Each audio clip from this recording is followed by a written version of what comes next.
Main reason. ముందుగా మొన్న రాజమండ్రిలో గేమ్ చేంజర్ ఈవెంట్ అద్భుతంగా జరిగింది, మీ అందరికీ తెలుసు.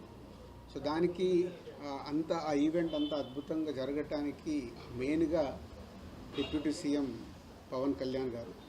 సో పవన్ కళ్యాణ్ గారు మేము అడగగానే ఆ ఈవెంట్కి రావడం, ఆ ఈవెంట్ అంతా ఒక అద్భుతమైన ఈవెంట్, అంటే నా లైఫ్లోనే ఒక అద్భుతమైన ఈవెంట్ అది.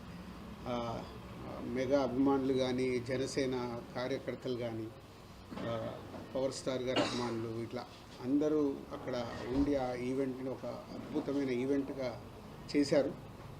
సో దానికి ప్రత్యేకంగా గౌరవనీయులు డిప్యూటీ సీఎం పవన్ కళ్యాణ్ గారికి థ్యాంక్ యూ వెరీ మచ్.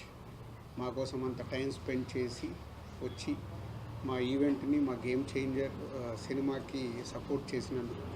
అలాగే ఏపీ గవర్నమెంట్ సంక్రాంతికి వస్తున్న సినిమాలకి బెనిఫిట్ షో కానీ అండ్ టికెట్ పండగకి సంబంధించి టికెట్ రేట్స్ ఇవ్వడం కానీ, అది కూడా పవన్ కళ్యాణ్ గారు చొరవ తీసుకొని మాకు దుర్గేష్ గారు, మంత్రివర్యులు దుర్గేష్ గారితో మాట్లాడి టికెట్ రేట్లు 3 సినిమాలకి, సంక్రాంతికి వస్తున్న సినిమాలకు ఇచ్చారు. దానికి కూడా కళ్యాణ్ గారికి, అలాగే మంత్రివర్యులు దుర్గేష్ గారికి and AP CM Chandrababu Naidu గారికి అందరికీ thank you very much.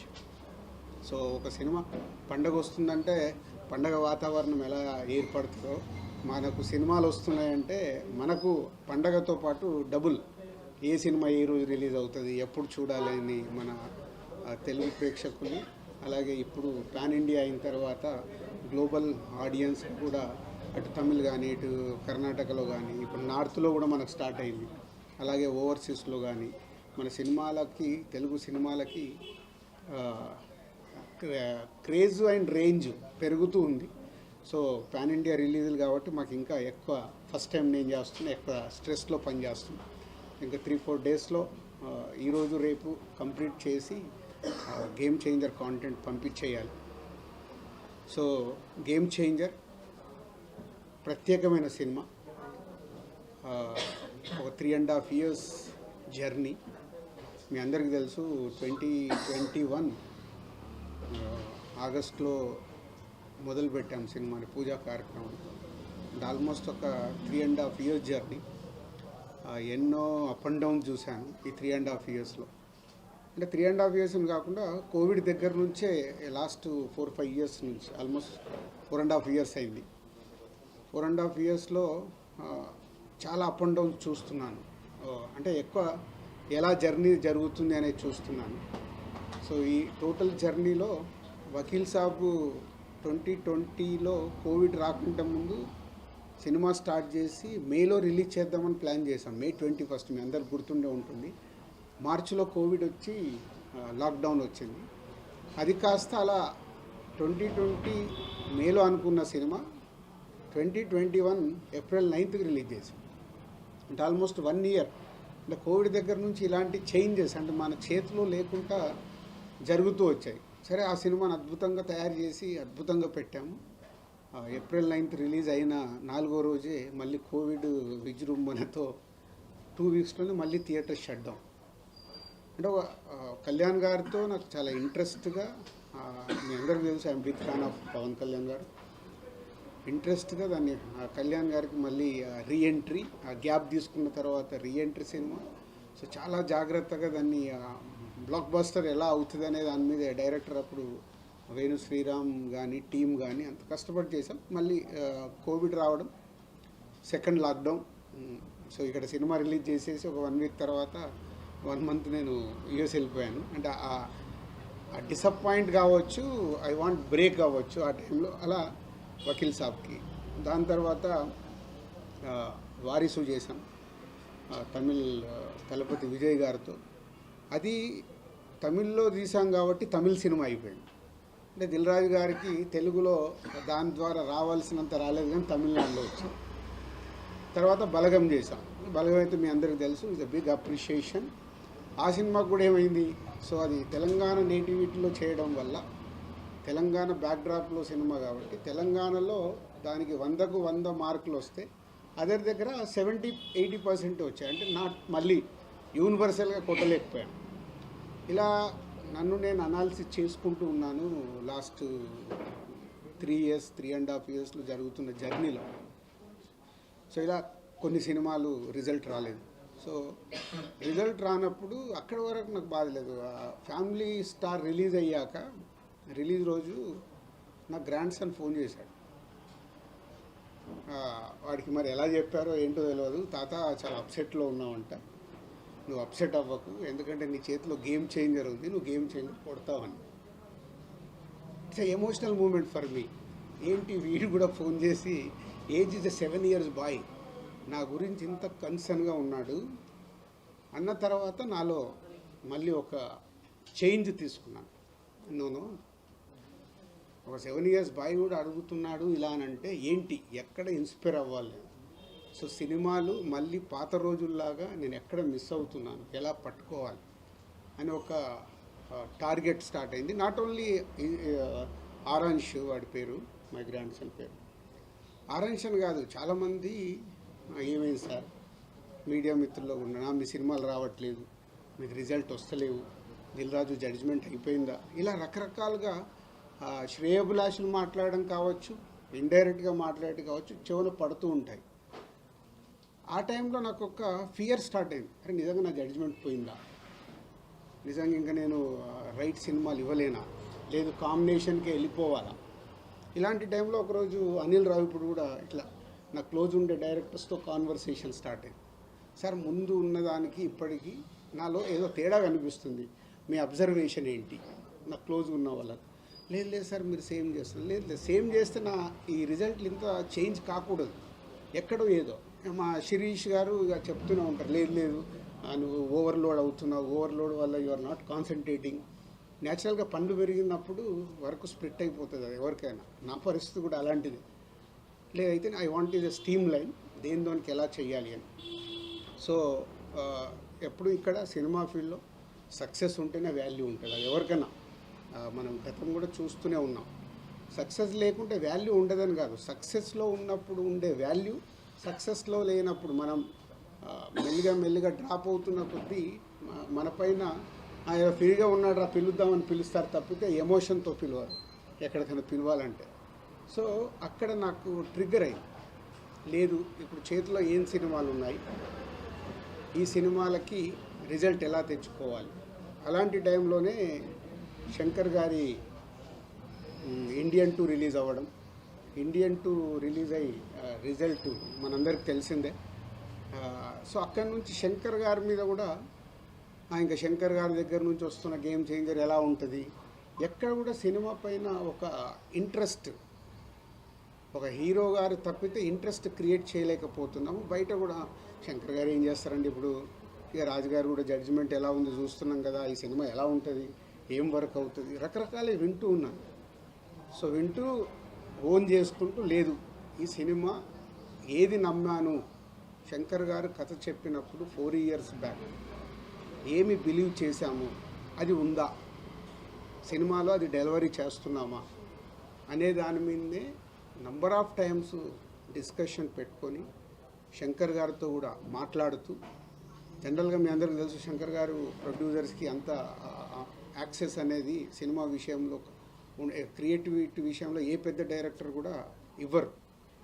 So but నేను అప్రోచ్ అవుతూ ఎప్పటికప్పుడు, సార్ మీరు చెప్పిన కథ ఇది, మళ్ళీ మీరు చెక్ చేసుకుంటూ ఉండండి, ఈ సినిమా రిజల్ట్ మీకు నాకు చాలా ముఖ్యం, హీరో గారికి ఎలాగో ముఖ్యం, RRR తర్వాత వస్తుంది కాబట్టి ఆయనకు ముఖ్యమే. సో వెరీ ఇంపార్టెంట్ ఫిలిం అని వర్క్ చేస్తూ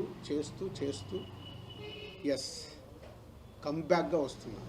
నేను ఇప్పుడు ఓన్ చేసుకుంటున్నాను, yes it's a comeback film for me after long time. Telugu స్టేట్స్లో ఏ రకంగా తీసుకున్నా లాట్ ఆఫ్ కొట్టే మూమెంట్స్ ఉంటాయి.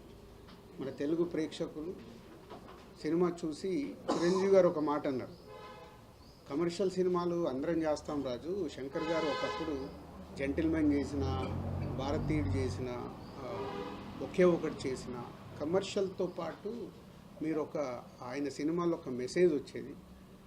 నీ దగ్గరికి వెళ్ళి కూడా చాలా సినిమాలు నువ్వు ఫ్యామిలీలో తీసిన, యూత్లో తీసిన ఒక మెసేజ్, అంటే కమర్షియల్గా ఉంటూనే ఒక సినిమాలో ఒక వాల్యూతో ఇచ్చేవారు. సో నీకు చాలా రెస్పెక్ట్ ఫిలిం ఇది, కమర్షియల్తో పాటు చాలా రెస్పెక్ట్గా ఫీల్ అయ్యే సినిమా ఇది. అంటే శంకర్ గారు చెప్పిన దానికి, కథ విన్నప్పుడు నేను ఫీల్ అయిన దానికి, చిరంజీవి గారు ఇచ్చిన స్టేట్మెంట్కి రెండు నాకు బాగా సింక్ అయ్యాయి. సో అలాంటి సినిమా ఇది, గేమ్ చేంజర్. శంకర్ గారు ఒక శివాజీ చూసుకుంటే ఇప్పుడు ఎలా అయితే టిట్ ఫర్ ట్యాట్, ఒక హీరోయిజం ఉంటూ ఒక టిట్ ఫర్ ట్యాట్ ఉంటుందో, అలాగే ఇవాళ పొలిటికల్గా ఉన్న మనం చూస్తున్నాం స్టేట్స్లో కానీ మన ఇండియాలో పొలిటికల్గా ఉన్న మూమెంట్స్ కానీ, హీరో విలన్ మెయిన్ అంటే ఎస్జే సూర్య గారు, రామ్ చరణ్ గారు సీన్లు వస్తుంటే థియేటర్లో విజిల్స్ మూమెంట్స్, అవన్నీ క్లాప్స్ కొట్టే మూమెంట్స్, ఇలాంటి ఎన్నో సినిమాలో కుదిరాయి. ఆయన అనుకున్నాయి, ఫైనల్ చూసుకున్నప్పుడు అవి కుదిరాయి. సో గేమ్ చేంజర్ మా 3.5-4 సంవత్సరాల ఎమోషన్స్కి ఇంకో 4 రోజుల్లో కంప్లీట్ అవ్వబోతుంది. సో ప్రేక్షకుల దగ్గరికి వెళ్ళి ఈ సినిమాకు బిగ్ అప్రిషియేషన్తో పాటు వావ్ అనిపించే ఫ్యాక్టర్స్ ఉన్నాయి.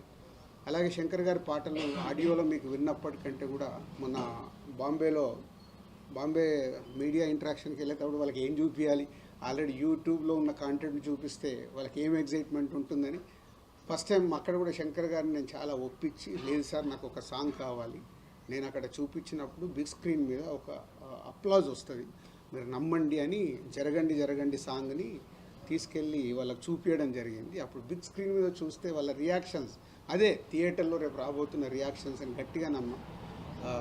సో ఆ మీడియా కంపెనీ అక్కడ చూపించడం జరిగింది. సో వాళ్ళ దగ్గరికి వెళ్ళి వచ్చిన దాని ప్రకారం రేపు సాంగ్స్ కూడా శంకర్ గారి పాటలు మనందరికీ తెలిసిందే. థియేటర్లో చూసినప్పుడు ఆయన విజువలైజేషన్ కానీ, ఆ గ్రాండియర్ కానీ, 75 crores పాటల మీద స్పెండ్ చేశాం గేమ్ చేంజర్కి. సో రేపు అవి అద్భుతంగా స్క్రీన్ మీద కనిపించబోతున్నాయి. సో 2 hours 42 minutes 43 minutes డ్యూరేషన్లో సినిమాని, శంకర్ గారి ఫస్ట్ సినిమా అంటే ఇంత 3 గంటలు 10 నిమిషాలు ఉంటాయి ఆయన సినిమాలు, ఆయన చెప్పే కథ ప్రకారం. సో అలా ఎక్కడ కూడా ఆడియన్ని ఆగనివ్వకుండా ఎలా పరిగెత్తాలి, ఎలా వాళ్ళతో విజిల్స్ కొట్టియాలి, ఎలా వావ్ అనిపించాలి ఆయన టార్గెట్ పెట్టుకొని చేసిన సినిమానే. సో ఇది 10th రోజు ఐఎమ్ ఎక్స్పెక్టింగ్, నా ఎగ్జైట్మెంట్ మై కమ్బ్యాక్ ఫిలిం లాగా నేను దీన్ని చూస్తున్నాను. సో దీంతో పాటు సంక్రాంతికి వస్తున్నాం, మీ అందరూ అయితే సంక్రాంతికి వస్తున్నాం, మీరు ఆల్రెడీ ప్రేక్షకులు కానీ, ఇండస్ట్రీ కానీ, ఈవెన్ మీడియా మిత్రులు కానీ అది సూపర్ హిట్ అంటున్నారు. సో ఎస్, అది మీరు ఎలా అయితే అనుకుంటున్నారో అది 100% సూపర్ హిట్ ఫిలిం. సో 2 సినిమాలతో, ఆ cinema is credit గోడ్స్ only Anil Ravipudi. ఆ కథ చెప్పినప్పటి నుంచి ఆయననే అన్ని రకాలుగా మీదేసుకొని, లేదు ఈ సినిమా రాజుగారికి, ఇప్పుడు నేను అన్నాను కదా, అంటే అనిల్తో నాకు జరిగిన సంభాషణ, ఎందుకు అనిల్ రిజల్ట్ దగ్గర ఏదో కారణం వాళ్ళ పోతున్నాను, అది పోకూడదు అంటే ఆయన కూడా దాన్ని ఓన్ చేసుకొని, లేదు సార్ ఈ సినిమా మళ్ళీ F2 లాగా మన బ్యానర్లో ఇది సూపర్ డూపర్ హిట్ కొట్టాల్సిందని కథ చెప్పినప్పటి నుంచి అదే సంకల్పంతో చేసి మొన్నే చూపించాడు నాకు cinema. 2 hours 20 minutes duration, like F2 ఎలా అయితే ప్రేక్షకులు ఎంజాయ్ చేశారో అలా ఈ సినిమాని సంక్రాంతికి వస్తున్నాం కూడా ఈజ్ అ బిగ్ హిట్ కాబోతుంది. సో 2 సినిమాలతో కంబ్యాక్లో వస్తున్న ఎనర్జీతో ఉన్నాను. ఇంకా వారం రోజుల్లో నేను అనుకున్నట్టు ఆ రిజల్ట్స్ వస్తాయి. తెలుగు ప్రేక్షకులు ఆ సినిమాల్ని ఎక్కడో ఉంచుతారు, సక్సెస్ఫుల్గా ఒక లెవెల్లో ఉంచుతారు. మళ్ళీ సంక్రాంతికి దిల్ రాజు కంబ్యాక్ అని మీడియా మిత్రులు స్టేట్మెంట్లు రాస్తారు, అంత కాన్ఫిడెంట్గా ఉన్నాను. సో ఈ కంబ్యాక్తో పాటు, ఈ సక్సెస్లతో పాటు నెక్స్ట్ చేయబోయేది చాలా జాగ్రత్తగా ఒరిజినల్ దిల్ రాజు ఎలా సినిమాల గురించి కష్టపడేవాడో, తక్కువ సినిమాలు చేసినా నా ఫోకస్ అలా పెట్టి సినిమాలు తీయాలనే సంకల్పంతో ఉన్నాను. అది మీ ద్వారా మీకు తెలుగు ప్రేక్షకులందరికీ చెప్పాలని. అంటే గేమ్ చేంజర్ ఈవెంట్ రోజు నాకు ఎక్కువ మాట్లాడడానికి కూడా ఆ రోజు సమయం లేకపోవడం వల్ల అక్కడ ఉన్న క్రౌడు, అప్పటికే పోలీసు వాళ్ళు బ్యారికేడ్స్ అన్నీ ఇరిగిపోతున్నాయి సార్, కష్టమైపోద్ది అంటే హరియప్ చేశాం. అండ్ ఆ ఈవెంట్ అంత పెద్ద సక్సెస్ చేయడానికి ఆ పోలీసు యంత్రాంగం కూడా ఎక్కడ చిన్న ఇన్సిడెంట్ జరగకుండా వాళ్ళు చాలా జాగ్రత్తలు తీసుకొని చేశారు. వారికి కూడా police department, Rajahmundry east Godavari police department అందరికి కూడా ధన్యవాదాలు. సో పోతే ఇందాక ఆరాంశి చెప్పిన దానికి నాలో ఎనర్జీ తెచ్చుకోవటానికి ఒక వ్యక్తి కారణం, ఆయననే ఇన్స్పిరేషన్గా తీసుకున్నాం, ఈజ్ ఓన్లీ పవన్ కళ్యాణ్ గారు. ఎందుకంటే పవన్ కళ్యాణ్ గారిని నేను తొలి ప్రేమ దగ్గర నుంచి ఒక 25 ఇయర్స్ జర్నీ, ఆ జర్నీలో మనకు తెలుసు ఒక 12 ఇయర్స్ బ్యాక్ కళ్యాణ్ గారు పీక్లో గబ్బర్ సింగ్, అత్తారింటికి గారది అలాంటి సూపర్ హిట్ల టైంలో పాలిటిక్స్లోకి వెళ్తున్నారు. అరే ఏంటి ఇంత ఇమేజ్ పెట్టుకొని ఈ టైంలో పాలిటిక్స్లోకి వెళ్తున్నారు, అవసరమా అని చాలామంది, ఆయనను అభిమానించే చాలామంది, ఆయన మంచి కోరుకునే చాలామంది, అందులో నేను ఒక్కని, ఎందుకు ఈ టైంలో. బట్ ఆయన 10 ఏళ్ళ జర్నీ చూశాను. వెళ్ళారు, ట్రై చేశారు, వర్కౌట్ కాలే, అలాగని వదిలిపెట్టలా. వచ్చారు, మళ్ళీ సినిమాలు చేశారు, మళ్ళీ వెళ్ళారు, మళ్ళీ ట్రై చేశారు. ఫస్ట్ ఆంధ్రప్రదేశ్ తెలంగాణ విడిపోయినప్పుడు ఉమ్మడిగా వచ్చి వాళ్ళు గవర్నమెంట్కి సపోర్ట్ చేస్తూ ఉన్నారు. సెకండ్ టైము రాలేదు. అంటే ఒక 10 ఇయర్స్ ఆయన జర్నీ చూసా. వెళ్ళారు, వర్కౌట్ కాలేదు, వెళ్ళారు. సో ఫస్ట్ టైం వర్కౌట్ చేశారు, సెకండ్ టైం వర్కౌట్ కాలేదు, మళ్ళీ ఇప్పుడు వెళ్తున్నారు. వెళ్ళారు, ఏంటి అని ఒక ఎగ్జైట్మెంట్లో ఆయన విజయం, కూటమిలో 21 సీట్స్ గెలిచినప్పుడు ఆయన విజయం కనిపించింది. ఈజ్ ద గేమ్ చేంజర్ లాగా కనిపించాడు. ఆ రోజు నుంచి ఆయన 12 సంవత్సరాల జర్నీని చూసుకొని, లేదు మనం ఫెయిల్ అవుతున్నామని ఆగిపోకూడదు, నా ప్రయత్నం 20 ఏళ్ళు 25 సంవత్సరాల నుంచి సినిమా ఇండస్ట్రీలో ఏదైతే బిల్డ్ అయిందో, ఏ హార్డ్ వర్క్ అయితే చేశామో అది మిస్ అవ్వకూడదని కళ్యాణ్ గారిని చూసి ఇన్స్పైర్ అయ్యి లాస్ట్ మా 7-8 మంత్స్ నుంచి అంత హార్డ్ వర్క్ చేసుకుంటూ, కొత్త బాధ్యతలు వచ్చినా కొత్త బాధ్యతలు చూసుకుంటూ. సో మీ అందరికీ తెలుసు నా డ్రైవ్ ఎలా ఉంది. మీరు అడిగితే కూడా టైం ఇవ్వలేక, మీరు ఏదైనా ఇంటర్వ్యూకి అడిగినా సార్ మాట్లాడదామన్నా టైం లేదు, దానివల్ల పరిగెత్తుతూ ఉన్నాను. సో ఓన్లీ సంక్రాంతి రిజల్ట్ తర్వాత ఇంకా ఆ ఎనర్జీతో మిమ్మల్ని కలుస్తాను. ఆఫ్టర్ 14 మళ్ళీ ఒకసారి మీ అందరిని పిలిచి సక్సెస్ఫుల్ షేర్ చేసుకుంటాను. Same time Telangana government FDC చైర్మన్గా నన్ను నియమించడం, అప్పుడు దాని తర్వాత కూడా మనం కలవలేకపోయాము. 18th చార్జ్ తీసుకొని నేను యుఎస్ వెళ్ళడము, యుఎస్కి వెళ్ళి వచ్చిన తర్వాత రకరకాల ఇన్సిడెంట్లు మళ్ళీ దిగి చూసుకోవడం, గవర్నమెంట్కి ఇండస్ట్రీ మధ్యలో జాగ్రత్తగా సీఎం గారు ఏదైతే కోరుకున్నారో అది చేయటానికి ముందడుగు వేసి చేయడం, ఇలాంటివి జరిగాయి. సో ఇప్పుడు ఆంధ్రప్రదేశ్లో టికెట్ రేట్స్ వచ్చాయి, బెనిఫిట్ షోస్ వచ్చాయి. ఇప్పుడు ప్రొడ్యూసర్గా ఇక్కడ కూడా తెలంగాణలో సీఎం గారిని వెళ్ళి ఒకసారి రిక్వెస్ట్ చేస్తాను. ఫైనల్ కాల్ వాళ్ళది, బట్ వాళ్ళు ఎలా నిర్ణయం తీసుకున్నా దానికి ముందుకు వెళ్ళాల్సిందే. బట్ ఒక నిర్మాతగా ఆ రాష్ట్రంలో వచ్చినప్పుడు ఇక్కడ కూడా వెళ్ళి అడగాల్సిన బాధ్యత ఉంది. సో సినిమాకైనా డెఫినెట్గా సినిమా ఇండస్ట్రీకి సీఎం గారు అన్ని రకాలుగా సపోర్ట్గా ఉంటా అన్నారు. పోతే అన్ని జాగ్రత్తగా ఉండమని చెప్తున్నారు. ఎలాంటి ఇన్సిడెంట్లు జరగకుండా జాగ్రత్తగా సీఎం గారు లాస్ట్ దాంట్లో చెప్పిన 3 పాయింట్స్, ఫార్మా కానీ, ఐటీ కానీ, సినిమా కానీ important for Hyderabad and Telangana state అని. సో దానికి పరంగా ఐఎమ్ ఎక్స్పెక్టింగ్ వెళ్ళి కలిస్తే ఏమైనా పాజిటివ్గా వస్తుందేమో అని. బట్ నిర్మాతగా నా ప్రయత్నం నేను చేయాలి. ఫైనల్ కాల్ సీఎం గారిదే అండ్ గవర్నమెంట్ది, ఎలా వచ్చినా తీసుకోవడానికి సిద్ధంగా ఉన్నాను. So 10th and 14th crucial for me. అంటే crucial meaning is a result. అది బాల్స్ 2 6లు కొట్టాలి ఆ సినిమాల ద్వారా అనే ఒక సంకల్పంతో ఉన్నాం. ఈ 4 రోజులు నేను ఇంకా హార్డ్ వర్క్ చేసి ఆ రిజల్ట్ తెచ్చుకోవడానికి ప్రయత్నంలో ఉంటాను. సో మీ అందరికీ ఇండివిజువల్గా నేను ఇంటర్వ్యూ ఇచ్చే టైం లేదు నా దగ్గర. దాన్ని మీరు అందరూ అర్థం చేసుకుంటారని కోరుకుంటున్నాను.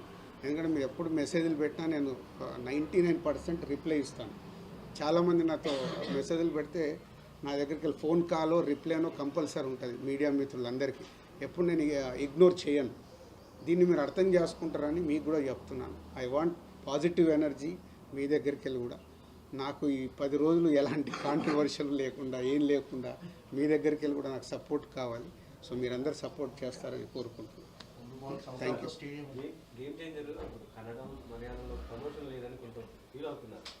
అంటే అదే చెప్పాను, ఇప్పుడు పాన్ ఇండియా